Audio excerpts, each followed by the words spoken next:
Le soleil commençait à se coucher, donnant au ciel une couleur orange vif alors que je traversais le champ de terre avec mes amis.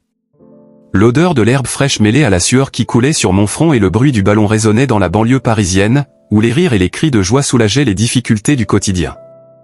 Jouer au football était mon évasion, la seule chose qui me faisait oublier quelques instants la dure réalité dans laquelle nous vivions. Je rêvais de devenir joueur professionnel, mais je savais que mes chances étaient minces. Cependant, chaque dribble, chaque but me faisait croire que c'était possible. « Luc, regardez cette pièce !» criait Louis, mon meilleur ami, en me dépassant avec le ballon. Il avait une façon particulière de jouer, toujours audacieux, toujours confiant. J'ai essayé de le suivre, mais la vérité est que j'admirais son talent comme s'il était un artiste dans son atelier. « Calme-toi, Louis. Vous ne me laisserez plus tomber. » répondis-je en riant et en courant après lui. Le terrain était le nôtre, un espace où nous n'étions que des adolescents rêveurs, loin des soucis qui nous entouraient à la maison. La journée passa vite et avant que nous nous en rendions compte, le ciel était sombre. Le terrain, autrefois plein de rires, semblait désormais plus vide, abandonné.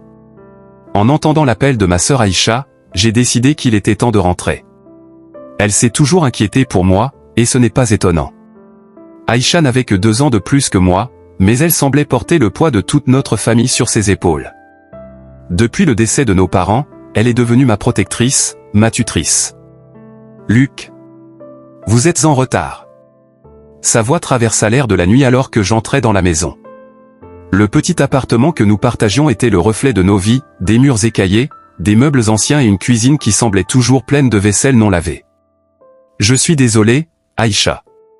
Je jouais juste un peu plus, répondis-je, essayant de ne pas paraître coupable. Tu sais que tu ne peux pas rester la nuit.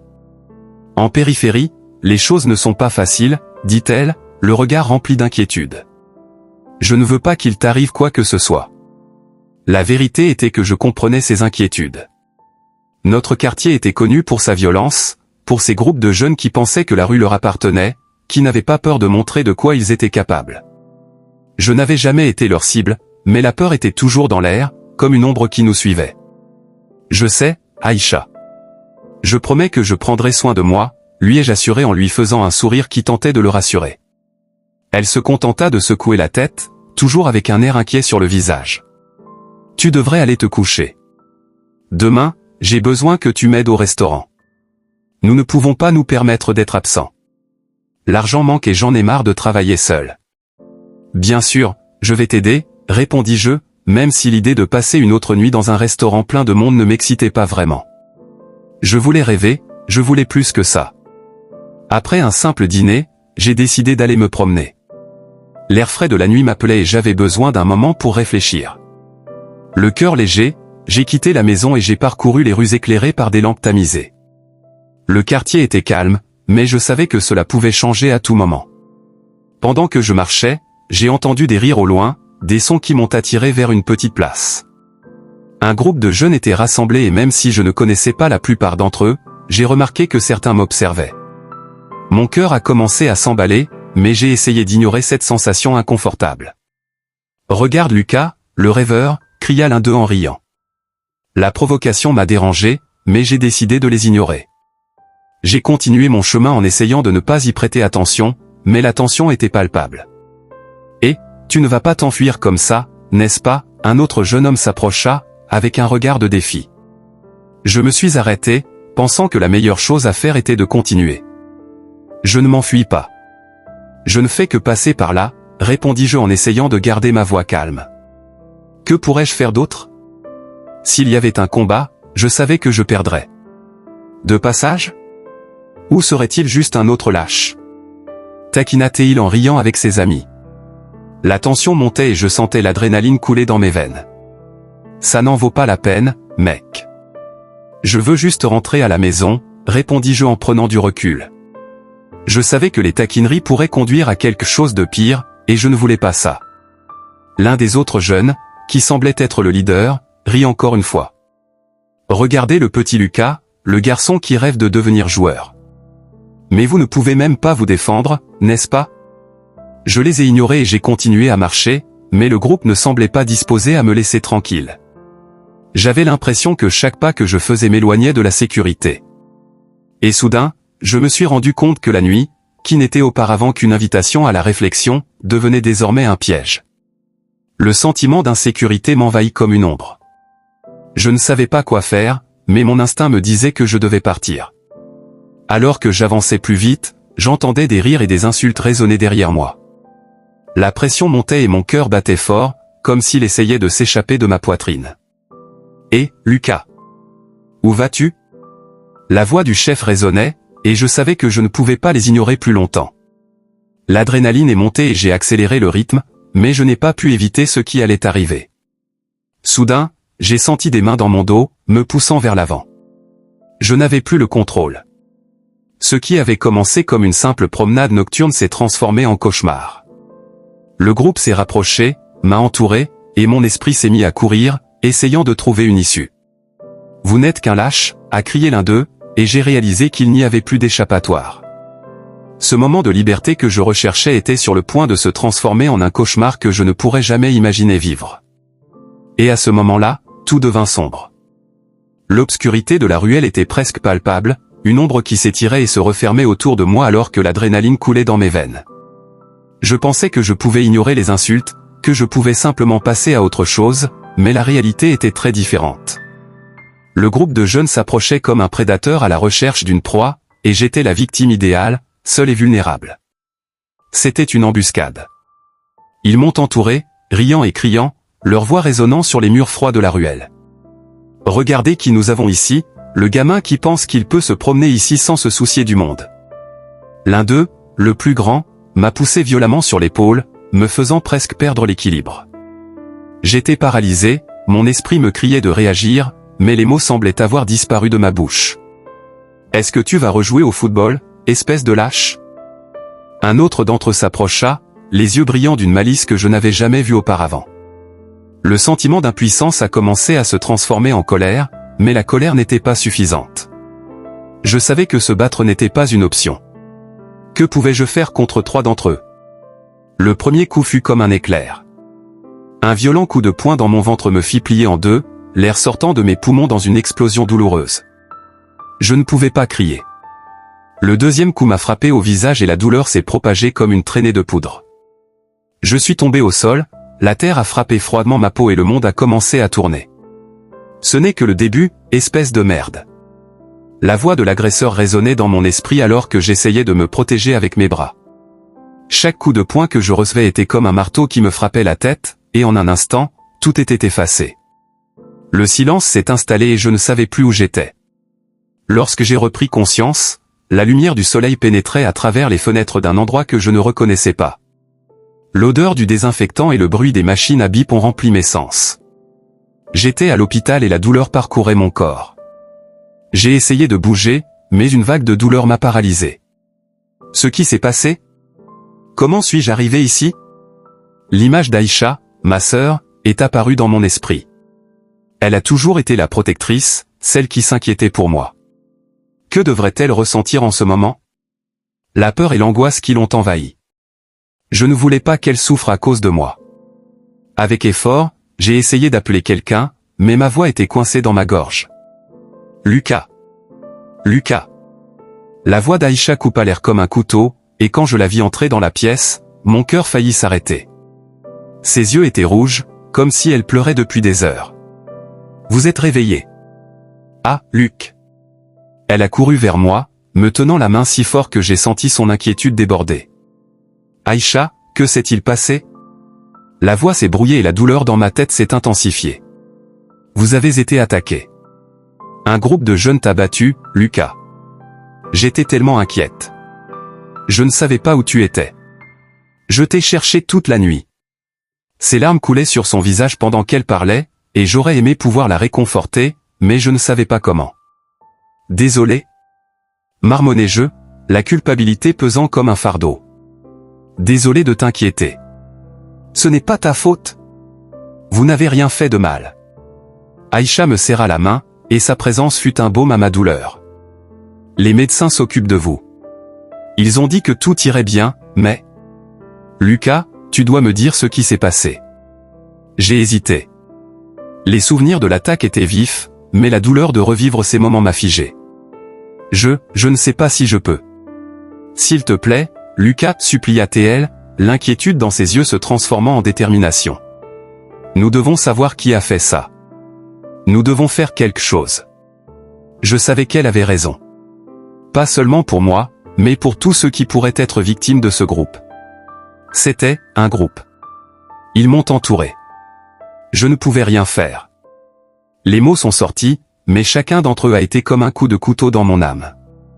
L'expression d'Aïcha se durcit, son inquiétude se transformant en colère. Je vais découvrir qui ils sont. Personne ne peut rester impuni pour cela. Personne. Elle se leva, déterminée. Je parlerai à la police et aux voisins. Quelqu'un doit savoir qui ils sont. Attends, Aïcha? Lui ai-je crié, mais elle quittait déjà la pièce, une force inébranlable. Je voulais qu'elle soit en sécurité, mais sa détermination était inspirante. Aïcha ne se reposerait pas tant que justice ne serait pas rendue, et je savais qu'elle n'était pas seule dans ce combat. Les heures suivantes furent floues. Les médecins allaient et venaient, posant des questions, examinant mes blessures. Le temps semblait me glisser entre les doigts et, à chaque instant qui passait, l'angoisse augmentait. Que va-t-il arriver à Aïcha? Elle était si déterminée, mais si elle se mettait en danger? Quand j'ai enfin réussi à me reposer, un sentiment de solitude m'a envahi. J'étais entouré de murs blancs et de matériel médical, mais le combat avait lieu à l'extérieur de cette pièce. J'avais besoin d'y retourner. Les souvenirs de l'attaque étaient encore frais et l'idée que ces jeunes hommes erraient encore en liberté dans mon quartier était insupportable. Après quelques heures, j'ai reçu la visite d'un habitant du quartier, un homme toujours gentil avec moi. Lucas, mon garçon, ce qui t'est arrivé est terrible. Aïcha en parle à tout le monde. Ne vous inquiétez pas, nous sommes avec vous. Il m'a tenu la main et sa voix était ferme, un soutien dont j'avais besoin. Merci, monsieur. Les mots sortaient avec difficulté, mais le sentiment d'être soutenu était réconfortant. Je veux juste que ça se termine. Que personne d'autre ne vive ce que j'ai vécu. Faisons ça, mon fils. Tu n'es pas seul. La communauté est avec vous. Nous savons tous que nous devons lutter contre cette violence. Il sourit et il y avait une lueur d'espoir dans ses yeux. Ces mots m'ont donné de la force. Je savais que mon combat ne serait pas seulement pour moi, mais pour tous les jeunes qui perdaient espoir. Si je pouvais me lever, si je pouvais être la voix de ceux qui n'en avaient pas, je le ferais. Le combat ne faisait que commencer et j'étais déterminé à ne pas me laisser abattre. Je me suis réveillé plusieurs fois cette nuit-là, mais l'angoisse et la douleur ne me laissaient pas tranquille. J'ai pensé à Aïcha, à quel point elle tenait à moi et comment je pouvais l'aider à affronter cette bataille. Quand j'ai finalement réussi à dormir, j'ai rêvé d'un avenir différent, où la violence ne dominerait pas nos vies. Je ne savais pas comment, mais je ferais partie de ce changement. De retour chez moi, je me battrais aux côtés d'Aïcha et de tous ceux qui voulaient s'élever contre l'injustice. La périphérie parisienne pourrait être un endroit meilleur, et j'insisterais pour être l'un des responsables de cette transformation. L'odeur du désinfectant et la lumière froide de l'hôpital étaient une constante dans ma vie. Alors que les moniteurs bipaient à un rythme monotone, je me sentais perdu dans un abîme de ténèbres. Le combat pour ma survie se déroulait quelque part au loin, tandis que mon corps restait immobile sous les couvertures blanches. La seule chose que je pouvais faire était d'écouter les voix autour de moi, les conversations qui s'entremêlaient avec mes pensées, comme si j'étais piégé dans une bulle invisible. « Tu n'es pas encore réveillé. » J'ai entendu la voix angoissée d'Aïcha. À chaque mot, mon cœur se serrait, même si je ne pouvais pas répondre. J'avais très envie de dire que j'étais là, que je l'écoutais, que je l'aimais. Mais tout ce que j'ai eu, c'est un profond silence qui s'étendait comme un désert sans fin. « Lucas est fort, Aïcha, » dit Louis d'une voix ferme, essayant de réconforter ma sœur. « Il s'en sortira. Il le fait toujours. » Je voulais qu'il ait raison. Je voulais que la force qu'il voyait en moi soit réelle, que je puisse ouvrir les yeux et leur dire que tout irait bien. Mais tout ce que j'ai fait, c'est combattre les ombres qui dansaient dans mon esprit. Au milieu de cette obscurité, des visions de ma vie ont commencé à émerger. J'ai vu la scène sur le terrain de football, le ballon roulant sous mes pieds, les rires de mes amis se mêlant au bruit de la ville. C'était comme si le temps s'était arrêté et je regardais tout à une distance sûre. Je me souviens avoir rêvé d'un avenir radieux, vouloir quitter cette banlieue, loin de tout préjugé, loin de la violence. Mais maintenant, comment pourrais-je rêver alors que la réalité me tenait captive? Nous devons faire quelque chose, Louis. S'exclama Aïcha, la voix cassante. Nous ne pouvons pas laisser cela passer inaperçu. Ils doivent payer pour ce qu'ils ont fait à Lucas. La détermination de ces paroles m'a touché, même si j'étais inconscient. Je la connaissais bien, elle était comme une lionne, prête à protéger son petit à tout prix. La force qui émanait d'elle m'a rempli d'espoir. Je vais découvrir qui sont ces gars, a déclaré Louis avec une détermination que j'admirais. Je ne peux pas les laisser continuer. Nous devons rassembler des informations. Je voulais qu'il sache que j'étais avec lui, que je soutenais sa décision, même si je ne pouvais pas l'exprimer. Puis, au milieu de cette confusion, les luttes intestines se sont intensifiées. J'ai vu des éclairs de visages, des moments de ma vie, et parmi eux, sont apparus les visages des assaillants. Un frisson me parcourut le dos. Ils étaient comme des ombres dans un cauchemar, et même si je ne pouvais pas bouger, je sentais la colère et la douleur palpiter en moi. Ce qu'ils ont fait était plus qu'une simple attaque physique, c'était une tentative d'effacer mon existence. Lucas n'est pas qu'un gamin de banlieue parmi d'autres, continua Louis, sa voix désormais plus douce mais chargée d'émotion. C'est un combattant. Et nous allons nous battre pour lui. Ces mots résonnaient dans mon être. Je voulais qu'il comprenne que, même en silence, je me battais aussi. Que la force qu'il a vue en moi n'était pas seulement physique, c'était une flamme qui brûlait dans mon cœur, même s'il était couvert de cendres. Les visions ont continué. Aïcha et moi étions des enfants, courant dans les rues de notre quartier, riant et rêvant. Il fut un temps où l'innocence ne nous avait pas encore été volée. Mais maintenant, tout semblait si loin. Le monde que je connaissais s'était transformé en champ de bataille et j'étais un soldat tombé, combattant des ennemis invisibles. Pendant ce temps, la recherche de justice s'intensifiait. Aïcha était déterminée. Je sentais son énergie, son envie de changer les choses. Elle ne se laisserait pas abattre. Et pour une raison quelconque, cela m'a motivé. L'idée que je pourrais être plus qu'une victime, que mon histoire pourrait se transformer en quelque chose de plus grand, était comme un phare dans l'obscurité. Parlons aux locaux. Quelqu'un doit savoir qui sont ces gars, dit Louis, sa voix toujours aussi ferme. Ils ne peuvent pas continuer en toute impunité. C'était un plan risqué, mais l'idée qu'ils pouvaient faire quelque chose pour moi, même sans que je sois conscient, m'a rempli de courage. J'étais là, luttant en silence, mais j'avais l'impression de ne pas être seul. La présence d'Aïcha et Louis était comme une couverture protectrice sur moi. Puis, au milieu de l'obscurité, une nouvelle vision est apparue. J'ai vu mon reflet dans un miroir brisé, et ce reflet me regardait avec une intensité que je ne reconnaissais pas. Les cicatrices et les contusions étaient le résultat d'un combat, mais il y avait aussi une force qui commençait à émerger de moi. J'avais envie de crier, j'avais envie de me lever et d'affronter ceux qui m'avaient blessé, mais mon corps restait coincé dans le lit. Il faut savoir quelle est la prochaine étape, murmura Aïcha, la voix désormais plus calme mais toujours tendue. Lucas a besoin de nous. Je voulais qu'elle sache que même en silence, je me battais pour revenir. Que la flamme de l'espoir brûlait toujours dans mon cœur et que je n'abandonnerais pas. Le combat ne faisait que commencer. Je pouvais le sentir. Pendant qu'il cherchait justice, je cherchais aussi la mienne. Même si j'étais dans le coma, mon esprit était constamment en mouvement, planifiant la meilleure façon de revenir.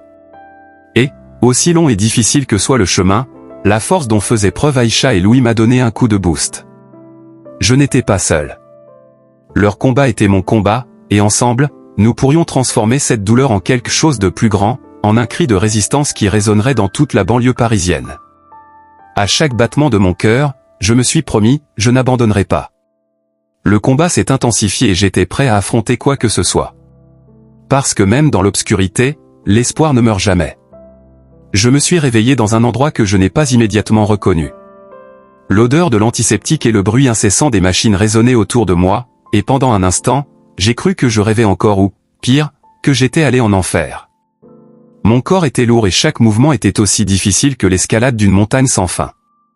Je ne me souvenais pas de ce qui s'était passé, comment j'étais arrivé là où, surtout, si j'étais vraiment en vie. Quand j'ai finalement réussi à ouvrir les yeux, la lumière blanche du plafond m'a fait les refermer. Mon cœur s'emballa et je ressentis une vague de panique. Que se passait-il? J'avais besoin de me souvenir. Je me souviens d'Aïcha, de son sourire protecteur et de la façon dont elle s'inquiétait toujours pour moi. Mais le souvenir s'est effacé aussi vite qu'il était venu. Lucas, s'il te plaît, Écoute-moi, me dit une voix familière. C'était Aïcha. Vous êtes en sécurité maintenant. Je suis là. Alors que sa voix devenait plus claire, j'ai enfin pu rouvrir les yeux. Sa silhouette était là, pleine d'inquiétude, les yeux écarquillés et pleins de larmes. Lucas, tu es avec moi. Elle avait l'air si soulagée que j'avais envie de la réconforter, mais je ne pouvais pas prononcer un mot. Mon corps était paralysé. J'ai eu du mal à bouger, à lui dire que j'allais bien, mais tout ce que j'ai produit était un gémissement étouffé. Calme-toi, frère. Vous devez vous reposer. Les médecins ont dit que cela prendrait du temps, mais tout ira bien, a-t-elle dit en me tenant fermement la main. Il y avait une chaleur dans son contact qui m'apportait un certain réconfort. Mais malgré tout, j'étais loin de me sentir en sécurité. La douleur me traversa la tête et des souvenirs d'ombre et de coups de poing commencèrent à revenir. Un groupe, des visages déformés, des rires cruels. J'ai changé de position sur le lit et une vague de douleur a traversé mon corps. Lucas, tu n'as pas besoin de penser à ça maintenant, dit Aïcha, comme si elle pouvait lire dans mes pensées. Nous sommes ensemble. Louis et moi sommes là pour toi. Louis? Mon ami était-il là aussi? Son image a commencé à se former dans mon esprit. Il a toujours été loyal, toujours prêt à se battre à mes côtés. Louis? J'ai réussi à murmurer, ma voix à peine au-dessus d'un murmure. Oui, il est là. Il ira bien. Il s'occupe pour que tu puisses te reposer, répondit Aïcha en passant ses doigts dans mes cheveux. La façon dont elle parlait m'a fait me sentir un peu plus en sécurité. Mais l'angoisse me consumait toujours. Que dirais-je à Louis? Il ne devrait pas avoir à gérer ça, pas après ce qui s'est passé. Quand j'ai finalement réussi à m'asseoir, la réalité a commencé à se dérouler dans mon esprit comme dans un film. L'attaque, les rires, le sentiment d'impuissance. Le vide dans mon estomac s'est transformé en une vague de colère. Que ferais-je maintenant? Je ne pouvais pas rester silencieux. Que arriverait-il à ceux qui m'ont attaqué? Avec ceux qui pensaient pouvoir faire cela sans conséquence? Les semaines qui ont suivi ont été un tourbillon d'émotions. La guérison a été lente et douloureuse, non seulement physiquement mais mentalement. Chaque jour qui passait, je me retrouvais de plus en plus piégé dans un labyrinthe de pensées sombres. J'ai essayé de parler de ce qui s'était passé, mais les mots ne sortaient pas. La douleur et la honte semblaient m'enfermer dans une cellule invisible. Un matin, alors qu'il regardait la pluie couler par la fenêtre de l'hôpital, Louis entra. Il semblait différent, plus sérieux que dans mes souvenirs. « Et, Lucas, dit-il d'une voix douce. Comment te sens-tu? Ça fait mal, répondis-je honnêtement, mais pas seulement à mon corps. Il hocha la tête, comprenant. Je sais. Aïcha me l'a dit. Elle s'inquiète pour toi, et moi aussi.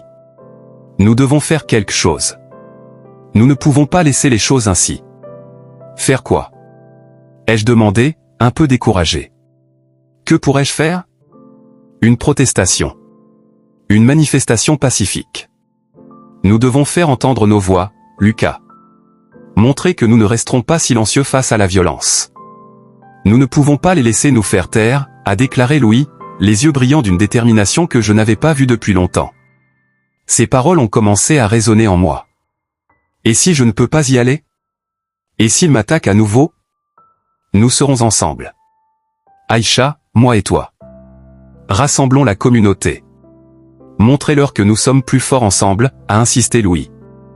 Il avait raison, l'idée de combattre, même pacifiquement, a allumé une étincelle en moi. Enfin quelque chose que je pourrais faire. Quelque chose qui pourrait donner un sens à la douleur que je ressentais. La conversation avec Louis m'a donné un nouvel encouragement. Lorsque je suis finalement sorti de l'hôpital, Aïcha était là, prête à me soutenir à chaque étape. « Es-tu prêt pour ça, Lucas ?» Se battre, demanda-t-elle avec un sourire encourageant. « Oui, je suis. »« Faisons cela ensemble, répondis-je, sentant une vague de détermination parcourir mon corps. La peur était toujours présente, mais l'idée d'être entendu, de me battre pour moi et pour les autres comme moi, était plus forte. Les jours suivants furent remplis de préparatifs frénétiques. Aïcha et Louis ont mobilisé la communauté, discutant avec des voisins, des amis et même des inconnus. L'idée d'une manifestation pacifique a commencé à prendre forme. Les conversations étaient pleines d'espoir, mais aussi de peur. La peur que des agresseurs puissent s'en prendre à nous, mais aussi l'espoir que nos voix puissent être entendues. La veille de la manifestation, Aïcha et moi étions assises sur le petit canapé du salon. « Qu'est-ce que tu ressens, Lucas ?» m'a-t-elle demandé, l'air inquiète. « Je ne sais pas, Aïcha. J'ai peur que ce ne soit pas suffisant. Et si nous ne faisions aucune différence ? Nous faisons déjà une différence. En nous unissant, nous montrons que nous n'accepterons plus cela. Et toi, Lucas, tu es la raison pour laquelle nous sommes ici. Tu es fort. Vous êtes un symbole de résistance. » Ces paroles m'ont profondément touché. Je ne voulais pas être un symbole. Je voulais juste être moi-même, mais si cela impliquait de me battre, alors je le ferais. Le jour de la manifestation, le soleil brillait de mille feux sur la périphérie parisienne. La place était pleine et l'énergie était palpable. J'ai regardé autour de moi et j'ai vu des visages familiers et inconnus. Tout le monde s'est uni pour une seule cause. Nous sommes là pour Lucas. Nous sommes ici pour la justice. La voix de Louis résonna et la foule répondit à l'unisson. J'étais nerveux, mais la présence d'Aïcha et Louis à mes côtés m'a donné du courage. Lorsque j'ai finalement saisi le micro, une vague de silence s'est abattue sur la foule. J'ai regardé ces visages, pleins d'espoir et de détermination. Merci d'être ici. Je ne suis pas un héros, juste un jeune homme qui veut vivre en paix. Nous devons lutter pour ceux qui ne peuvent pas se battre pour eux-mêmes. Nous devons montrer que la violence n'est pas la solution, ai-je commencé à dire, mais la tension dans l'air était palpable. C'est alors que j'ai vu une silhouette s'approcher de la foule. L'un des assaillants. Mon cœur s'est arrêté et une vague de peur et de colère m'a submergé. Il était là, défiant mon courage, et je savais que les mots que j'avais commencé à prononcer pourraient se transformer en champ de bataille. La foule commença à murmurer et la tension monta. Ce moment pourrait tout changer. Je devais décider, battre en retraite ou affronter. La lumière du jour entrait par la fenêtre de ma chambre, illuminant les murs qui, si longtemps, témoignèrent de mon désespoir. L'odeur du café frais qu'Aïcha préparait dans la cuisine m'a réveillé à une nouvelle réalité. Je me sentais encore fragile, tant physiquement qu'émotionnellement, mais la détermination qui grandissait en moi était indéniable. Je ne serais plus une victime. Je ne me tairais pas. Je me suis levé du lit, ressentant toujours la douleur dans chaque mouvement, mais l'idée de me battre pour la justice me brûlait le cœur. Il y avait ma sœur Aïcha dans la cuisine, avec son air soucieux et amoureux. Quand je suis entré, elle m'a accueilli avec un sourire forcé, mais ses yeux trahissaient l'anxiété qui la dévorait. « Bonjour, Lucas. Comment te sens-tu aujourd'hui ?» Sa voix était douce, mais il y avait un tremblement sous-jacent qui ne passait pas inaperçu. « Mieux, Aïcha. »« Je vais mieux, » répondis-je, essayant de transmettre ma confiance, même si je savais que le voyage à venir serait difficile. « Je veux faire quelque chose. Je ne peux pas rester assis. » Elle a arrêté de jouer avec sa tasse de café et m'a regardé, les yeux écarquillés. « Que veux-tu dire ? » ? « Lucas, tu viens de sortir de l'hôpital. Tu dois récupérer. » Je sais, mais je ne peux pas ignorer ce qui m'est arrivé. Je ne peux pas les laisser gagner. J'ai besoin de me battre, Aïcha. Il faut se battre, dis-je en sentant l'adrénaline m'envahir. Son expression est passée de l'inquiétude à un mélange de fierté et de peur.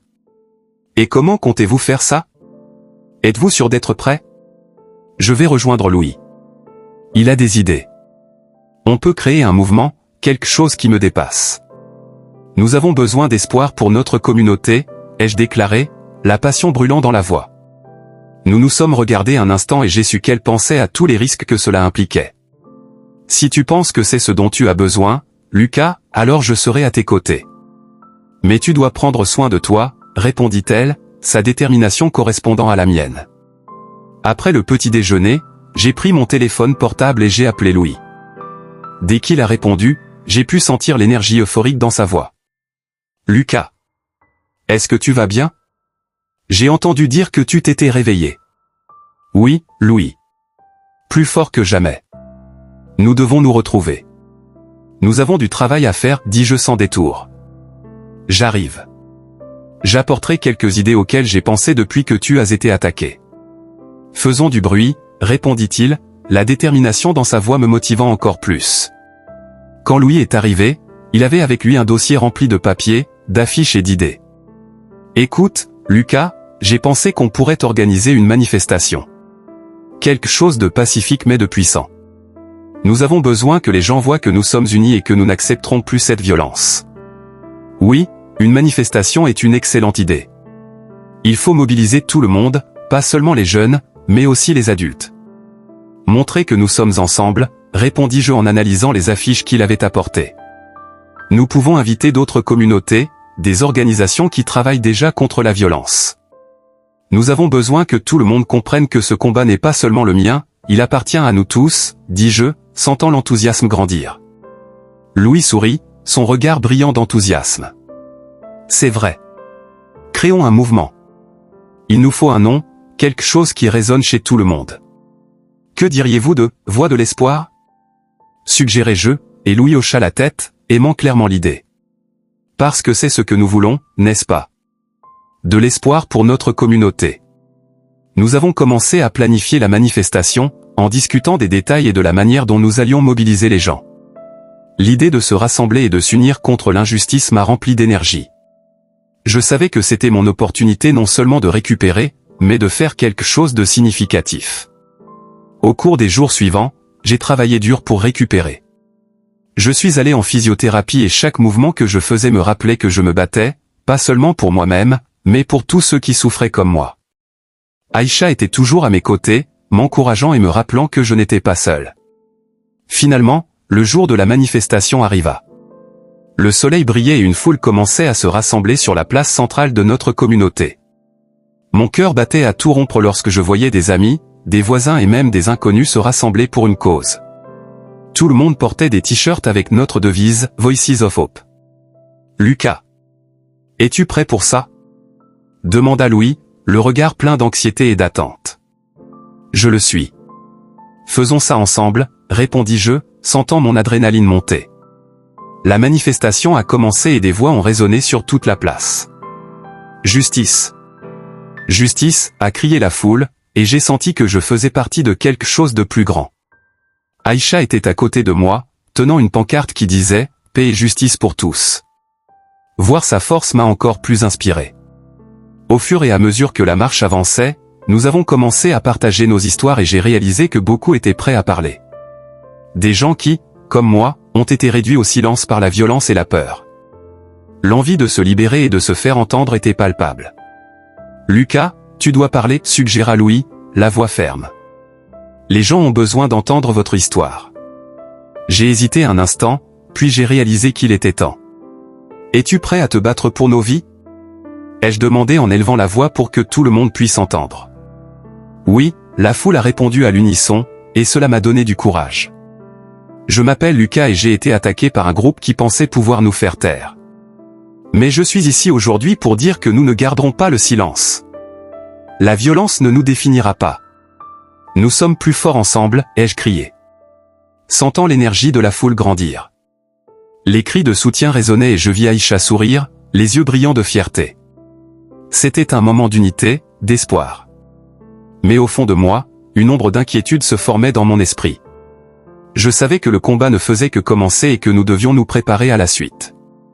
Au milieu de la manifestation, alors que des voix s'élevaient pour réclamer justice, quelque chose au fond de mon esprit a commencé à se former. Un secret qui pourrait tout changer. L'un des agresseurs, que je voulais affronter, avait un lien avec quelqu'un de puissant. Quelque chose qui pourrait mettre en lumière l'injustice qui imprègne notre communauté. Mais pour l'instant, je devais me concentrer. J'avais besoin de voir l'impact de ce que nous faisions. Le rassemblement ne concernait pas seulement moi, il s'agissait de nous tous. Et ensemble, nous ferions entendre notre voix, quels que soient les obstacles auxquels nous serions confrontés. Le combat pour la vérité et la justice venait tout juste de commencer et j'étais prêt à l'affronter de front. L'atmosphère était chargée d'attente et de nervosité. Alors que je me préparais pour la démonstration, j'ai ressenti un mélange d'adrénaline et de peur. Ce que j'allais faire était bien plus grand que moi, c'était un combat pour la justice, pour la vie de nombreux jeunes qui, comme moi, avaient été victimes de violence et d'oppression.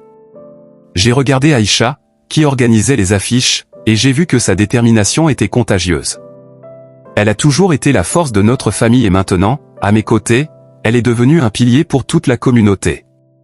Lucas, es-tu prêt? La voix de Louis m'a sorti de mes pensées. Il était à côté de moi, avec un air inquiet, mais aussi plein d'espoir. Ses cheveux en bataille bougeaient légèrement dans la brise et je pouvais voir à quel point il était nerveux, mais aussi excité par ce que nous allions faire. Je le suis, mon frère. Nous devons le faire, ai-je répondu, essayant de transmettre ma confiance. La vérité est que, malgré la peur que je ressentais, il y avait en moi une flamme qui me poussait. Je ne pouvais plus rester silencieux. Dès notre arrivée au point de rendez-vous, la foule se formait déjà. Jeunes, adultes et même enfants étaient réunis, tous avec la même détermination dans le regard. Des affiches avec des messages de soutien et des appels à la justice résonnaient dans les airs. L'atmosphère était électrique et je sentais mon cœur battre à tout rompre à chaque pas que je faisais vers le podium de fortune. Crions jusqu'à ce qu'ils nous entendent. Aïcha a crié avec la force que j'ai toujours admirée. En entendant ces paroles, un cri collectif s'est élevé et j'ai senti que je faisais partie de quelque chose de bien plus grand. Le combat n'était pas seulement le mien, cela appartenait à nous tous. Au début du rassemblement, l'énergie était palpable. Des cris de « justice » et plus de violence résonnaient partout. En regardant la foule, j'ai remarqué des visages familiers et inconnus, tous unis par un objectif commun. Les cœurs battaient à l'unisson et, pendant un instant, j'ai senti que l'espoir pouvait vraiment prévaloir. Et puis, au milieu de toute cette agitation, les mots que je répétais dans ma tête ont commencé à prendre forme. J'avais besoin de parler. Avec le soutien de Louis et Aïcha, je monte sur scène, le cœur battant comme un tambour. Le murmure de la foule s'est calmé et un silence respectueux a envahi l'espace. Salut à tous, ai-je commencé, la voix un peu tremblante mais ferme. Je m'appelle Lucas. Je suis l'un d'entre vous. Je suis un survivant. Ces mots ont suscité un murmure de soutien et d'empathie. J'ai pris une profonde inspiration, cherchant du courage. Ces derniers mois, la violence nous a frappés brutalement. J'en suis la preuve vivante. Mais aujourd'hui, nous sommes ici non seulement pour nous souvenir de ce qui s'est passé, mais aussi pour lutter pour la justice. Un murmure d'accord parcourut la foule. Aïcha était en première ligne, tenant une pancarte qui disait « Justice pour Lucas ». Et cela m'a donné encore plus de force. Je ne suis pas le seul à avoir souffert. Beaucoup d'entre nous ressentent le poids du racisme, de la violence et de l'indifférence. Et ce qui est le plus choquant, continuai-je en regardant directement les visages qui me regardaient, l'un de mes agresseurs est le fils d'un homme politique influent qui a protégé ces jeunes et fait taire les victimes. L'impact de mes paroles a été immédiat. Un silence stupéfait envahit les lieux. Les gens autour de moi ont commencé à se regarder et je pouvais sentir la tension dans l'air. Cette révélation n'était pas seulement choquante, c'était explosif. Oui, vous m'avez bien entendu, dit-il en élevant un peu plus la voix. Ce système est corrompu. Ils nous ignorent parce que nous ne sommes pas importants pour eux. Mais nous sommes importants. Nos vies comptent. À ce moment-là, une vague de soutien s'est levée. Des cris de « Nos vies comptent » a fait écho, et j'ai réalisé que ce que je disais résonnait profondément chez ceux qui m'écoutaient. La force de cette foule était indescriptible et j'avais l'impression d'être porté par une vague d'espoir et de solidarité. Les caméras ont commencé à se diriger vers moi et un journaliste s'est approché.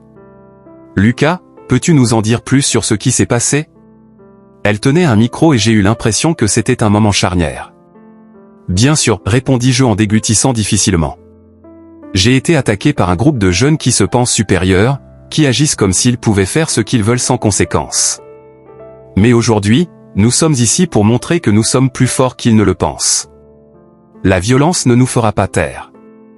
Nous nous battrons. » Les mots sortaient de moi comme une rivière en furie. J'étais considéré non seulement comme un garçon battu, mais comme un symbole de résistance. Le sentiment d'autonomisation qui m'a envahi était écrasant. Et cet homme politique qui protège les agresseurs, a insisté la journaliste, son appareil photo étant braqué sur moi. Que attendez-vous qu'il se passe? J'espère qu'il examinera notre lutte et se rendra compte que nous en avons assez d'être traités comme des invisibles. Il est temps de changer. Il est temps pour nous, les jeunes, de prendre le contrôle de notre avenir. Fini de se taire. Plus de violence. J'ai crié et la foule a répondu par des applaudissements et des acclamations enthousiastes. Ces mots n'étaient pas seulement une explosion, ils étaient un appel à l'action. J'ai regardé Aïcha et Louis, et j'ai vu la lumière dans leurs yeux. Ils étaient fiers et cela m'a donné l'impression que je n'étais pas seul. Ensemble, nous sommes plus forts. J'ai continué, maintenant avec plus de ferveur. Unissons-nous, pas seulement pour moi, mais pour tous ceux qui ont souffert en silence. Notre voix est notre arme, et nous ne les laisserons pas nous faire taire. La foule a applaudi. Je ne pouvais pas croire ce qui se passait. Chaque cri de soutien, chaque regard de solidarité était une confirmation que nous faisions la bonne chose. J'ai levé les yeux vers le ciel, ressentant une bouffée d'émotion. Là, à ce moment-là, je n'étais pas que Lucas. J'étais Lucas, le porteur d'espoir. Au fur et à mesure que la manifestation se poursuivait, j'ai réalisé que cette journée ne marquerait pas seulement un combat pour la justice, mais le début d'un mouvement. J'ai regardé Aïcha et Louis, et j'ai su qu'ensemble, nous étions capables de changer le monde qui nous entourait. Le chemin serait difficile, mais la détermination de ces visages m'a dit que nous n'étions pas seuls. Le changement était en marche et nous étions la voix dont la communauté avait besoin.